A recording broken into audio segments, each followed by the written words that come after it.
सहकार तपस्वी स्वर्गीय ब्रह्मदेव दादा माने यांच्या जयंतीनिमित्त ब्रह्मदीप सामाजिक संस्थेच्या वतीने आयोजित रक्तदान शिबिरात 142 रक्तदात्यांनी रक्तदान केलं।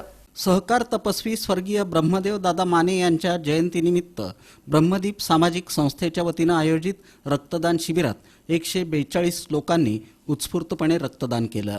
माजी आमदार दिलीप माने आणि कुमठे शिक्षण संकुलाचे विश्वस्त जयकुमार माने यांच्या हस्ते शिबिराचं उद्घाटन झालं।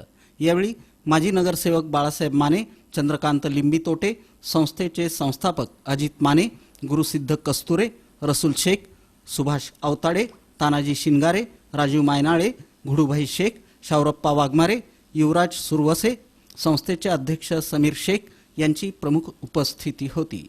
शिबिराच्या यशस्वीतेसाठी संस्थेचे उपाध्यक्ष प्रमोद कोसेकर, सचिव इसाक शेख, प्रमोद भरडे, मल्लिकार्जुन म्हेत्रे, फारुख शेख, जेटिंगा नागणसुरे, हनुमंत गुरव, गोपाळ जाधव, वकील लामतुरे, महेश जमादार, रमेश नायकुडे, शंकर बडवणे, नितीन सपकाळे, मल्लिकार्जुन मायनाळे, उमेश गरड, विजय लांडगे, नागेश वनराव, जावेद शेख, सतीश वाले आदींनी परिश्रम घेतले।